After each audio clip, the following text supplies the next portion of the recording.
if nitrogen, oxygen, sulfur are seen in the ring in the place of the carbon atom, then that particular ring is called as a heterocyclic ring. Okay. Heterocyclic atoms are classified into aliphatic and aromatic again.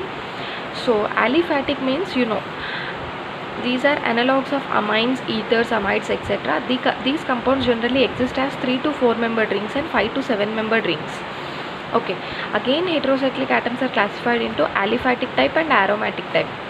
Aliphatic means they are analogues of amines, ethers, amides, etc. They are present as generally in carbocyclic compounds. Aliphatic means open chain compounds, aromatic means ring type compounds. But here all aliphatic and aromatic are ring type only. But difference is aliphatic means it may be 3 to 4 membered rings and 5 to 7 membered rings. But aromatic are generally 6 membered rings here. Aromatic heterocyclics are those which have heteroatom in the ring, and this is the one thing. Here heteroatom is not present inside the ring. Here heteroatom is present in the ring only. In the ring,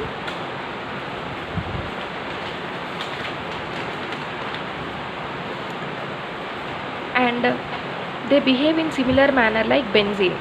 Okay, they will behave like benzene only. And the compounds obey Huckel's rule, 4n plus 2 pi electrons. Aromatic heterocyclic rings obey Huckel's rule and they behave like benzene. And heterocyclic ring may contain 3 or more atoms which may be saturated or unsaturated, and also ring may contain more than one heteroatom which may be similar or dissimilar. So these are important points. So this heterocyclic ring may contain 3 or more atoms. Okay, 3 or more heteroatoms it may be present, and that heteroatoms may be similar or different. Okay, it means 3 heteroatoms may be nitrogens, 3 may be oxygens, or different also. 1 may be oxygen, nitrogen, sulfur, 2 nitrogens, 1 sulfur, like that. And the ring may be saturated or the ring may be unsaturated. Okay, this is the thing. A large number of compounds like alkaloids, antibiotics, essential amino acids, vitamins, hemoglobin, hormones, synthetic drugs, dyes contain heterocyclic ring systems. So in our day-to-day lives we are seeing many heterocyclic compounds. Okay, so large number of the heterocyclic compounds are known with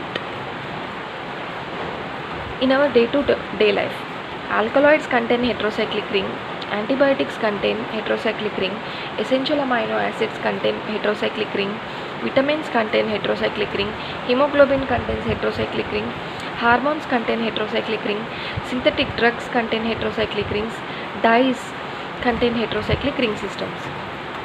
And coming to the most important topic in our chapter is nomenclature. In heterocyclic chemistry, there is a special name for each individual ring system and a trivial name for each compound. So two types of nomenclature are there in the heterocyclic chemistry. One is IUPAC system and the other is trivial system. Trivial names convey little or no structural information but still are widely used. So trivial name means common name. Trivial name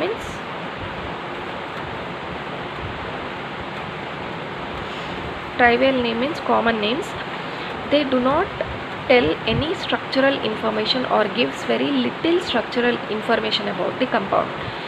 And in recent years, IUPAC, International Union of Pure and Applied Chemistry, has made efforts to systematize nomenclature of heterocyclic compounds. So according to this system, 3 to 10 membered rings are named by combining the prefix or prefixes listed in the table. For this, the prefix and the suffixes are very important. If you know these two tables, table 1.1 and table 1.2, you can write any name of the heterocyclic chemistry compound. So table 1 and table 1.1 and table 1.2 you should learn blindly. You should mug up or you should learn blindly in order to give the IUPAC name, not the trivial name. in order to give the IUPAC name of any heterocyclic compound, you should have the knowledge of these two tables. If you keep these two tables in your mind, you can write the IUPAC name of any heterocyclic compound varying the ring size from 3 to 10. 8 is minimum, no need of 10. So what is IUPAC name? According to this system, 3 to 10 membered rings, our top syllabus is still 8 membered ring only, are named by combining the prefixes listed in the table. Not only prefixes, the suffix table is also very important for writing the name of any IUPAC name of any heterocyclic compound. These two tables gives us only the IUPAC name of the heterocyclic compound, not the trivial name. Trivial name or the common name do not follow any structural rules, do not have any rules, it is given just blindly. Okay, but for writing IUPAC name you should know these two tables. So let's see the table 1.1, prefixes for heteroatoms. What is prefix? In basic English, you know what is prefix and suffix. You have learnt this in English. Prefix means the word which is before. Suffix means the word which is after. Okay. So the first word is called as prefix. The last word is called as the suffix. You know this. Okay. The first word for that means prefix. How you are writing the prefix for heteroatoms? So the prefix is based on the heteroatom. So heteroatom ni batti prefix rastam. First you have to, whenever one heterocyclic ring is given, you have to see the heteroatom first. Based on that heteroatom only you are going to write the prefix. That is the first word. First word is called as the prefix. The last word is called as the suffix. So let's see the heteroatom. If the heteroatom is oxygen, you will start the first word, that is prefix, as oxa. If the heteroatom is nitrogen, the prefix or the first word is aza. If the heteroatom is sulfur, the first word is thia. If the heteroatom is phosphorus, the first word is phospha, that is prefix is phospha. So 4 prefixes are there. Phosphorus will not come in your topic. Only the 3 common heteroatoms, oxygen, nitrogen, sulfur. These 3 only will come in your total syllabus. Okay. So no need of learning the others which are very less important. 99.9% of heterocyclic compounds comprises of oxygen, nitrogen, sulfur only. So if the heteroatom is oxygen, the prefix is oxa. If heteroatom is nitrogen, the prefix is aza. If heteroatom is sulfur, the prefix is thia. If heteroatom is phosphorus, it is phospha. So prefix is completed. Let's go to the suffix, which is very important, little confusing, but if you practice or if you can blindly mug up. Okay, you have to memorize, you have to write it twice or thrice to remember this suffix table. Okay, so the suffix is based on the ring size and degree of the unsaturation, whether it is saturated or whether if it is unsaturated or whether it is saturated. So the most important thing is the ring size. Based on the ring size, based on the unsaturation and saturation, again it is divided into 2 types. If the ring is unsaturated, suffixes for fully unsaturated compounds. If it is fully unsaturated, again it is divided into with nitrogen and without nitrogen. If that particular compound contain nitrogen or do not contain nitrogen for unsaturated, and again suffixes for fully saturated compounds. If the compound is fully saturated also, that means unsaturated means it contains double bond or triple bond. Saturated means it contains single bond. It do not have any double bond or triple bond. Once again I'll tell, unsaturated means it contains double bond or triple bond. Saturated means it do not contain any double bonds inside it. The ring will be plain. Again unsaturated is divided into with nitrogen, compound containing nitrogen, compound do not containing nitrogen. Again saturated, are divided into with nitrogen and without nitrogen. Again, subdivisions are there for this. And coming to the ring size, if the ring size is 3, if it is 3-membered ring, then for compounds, for fully unsaturated compounds, for with nitrogen, the suffix is irine. Suffix means the second word is irine for 3-membered compound, for unsaturated with nitrogen. For without nitrogen, it is irene, IRENE. And for 4-membered ring, if the ring size is 4, for unsaturated compound with nitrogen, it is the suffix is et, ETE, and without nitrogen is also same, ETE. Both of them are same. And for 5-membered ring, if the ring size is 5, for 5-membered ring, for unsaturated compounds with nitrogen, the suffix is ol, OLE, and for without nitrogen also the suffix is ol. For 6-membered ring, that is if the ring size is 6-membered ring, for unsaturated compounds with nitrogen, it is the suffix is INE, and for without nitrogen the suffix is just IN, E is absent here. And for 7-membered compounds, that is if the ring size is 7, for unsaturated compounds the suffix is for with nitrogen is epine, EPINE, epine, and for without nitrogen it is epine, EPIN, E is absent, last E is absent. And for 8-member compound, for unsaturated compounds with nitrogen the suffix is ocine, OCINE, and for this it is absent.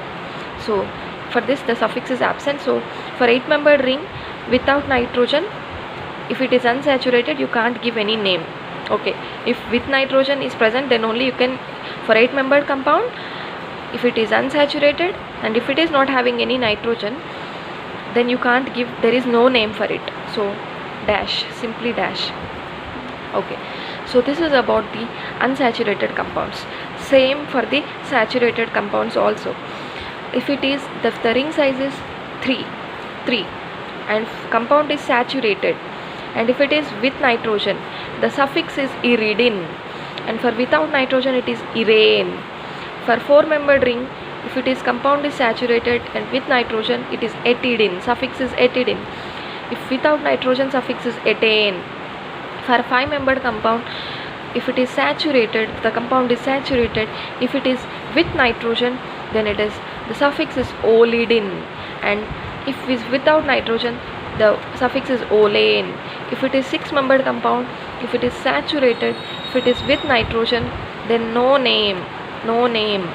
Then if it is without nitrogen only, if it is 6-membered ring and if it is saturated without nitrogen, the suffix is ane, ANE.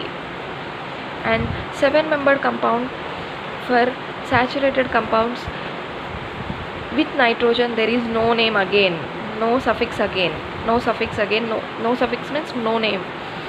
And 7-membered compound, if it is saturated without nitrogen, then you can name epane. 8-membered compound with nitrogen, you can, if it is saturated with nitrogen also, you can name like ocine, the suffix is ocine, suffix, all these are suffixes, that means second word, all these are second words only. The first word is already known, oxa for oxygen, aza for nitrogen, thia for sulfur. If it is 8-membered compound, if it is saturated, if it is with nitrogen, ocine, if it is without nitrogen, ocane are the suffixes. Ocane and ocane are the suffixes for with nitrogen, without nitrogen, for 8-membered compound, if it is saturated. It may be confusing, it may be tough, but you have to remember or you have to memorize this. You have to certify it at any cost if you want to write the name of, not just name, the IUPAC name. The IUPAC name of any heterocyclic compound is based on this suffix table. So this suffix table tells us about the ring size, the degree of the saturation or unsaturation for compounds containing with nitrogen or not containing nitrogen. So this is for writing any IUPAC name of the heterocyclic compound. First you have to write the prefix, that is first word followed by the suffix, second word, following this set of the rules. table 1.1 and table 1.2. So today your duty is to learn these two tables 1.1 and 1.2, so that tomorrow I'll explain you the how to name. I'll explain you based on the rings, 3-membered ring, 4-membered ring examples will take, and I'll show you how to write the name. I may not be essential to show also. If you learn these two tables, you yourself will write any compound varying from 3-membered to 8-membered. If you take, you can write the IUPAC name of any compound if you learn these two tables. So try to learn these two tables today at any cost, so that tomorrow's class I will give you some examples. I'll show you how to write the nomenclature. You can easily write if you learn these two tables, and few examples I'll give you exercise so that you yourself have to write those examples. I'm winding up the class for today, and tomorrow we'll see the rest of the examples.